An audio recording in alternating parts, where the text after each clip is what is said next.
steal their support for radical proposals by putting on an initial show of opposition. Eventually, these false opponents reverse themselves at a strategic moment, claiming a compromise has been achieved, and the public is led to believe that its interests have been protected. Eventually, the Rome Treaty was signed by Clinton, shortly before he left office. Ratification by the U.S. Senate is all that is needed for Americans to become victims of an ICC.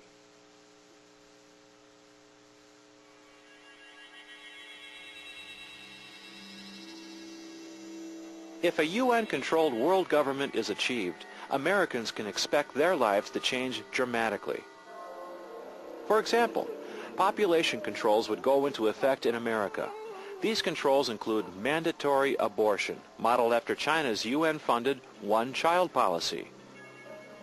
To eliminate surplus population, euthanasia and assisted suicide would be promoted.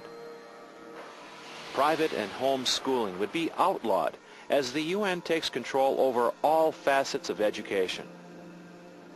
New global taxes would also be imposed on Americans in addition to federal and state taxes.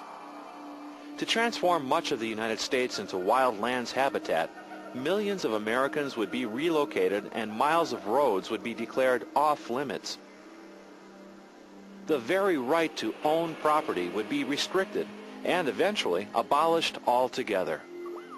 All law enforcement officers would fall under control of a global UN police force. Local police would exist to serve and protect the state, not the citizens. And the entire American military would fall under the command of the UN as part of the world's most powerful force, UN peacekeepers. Their prime objective? To suppress any opposition to the United Nations. If plans for a UN-controlled world government continue unchallenged, Americans will soon discover that their constitutional protections will be gone, that resistance to the UN is impossible, and that the once mighty America is unable to defend herself against an emerging totalitarian order.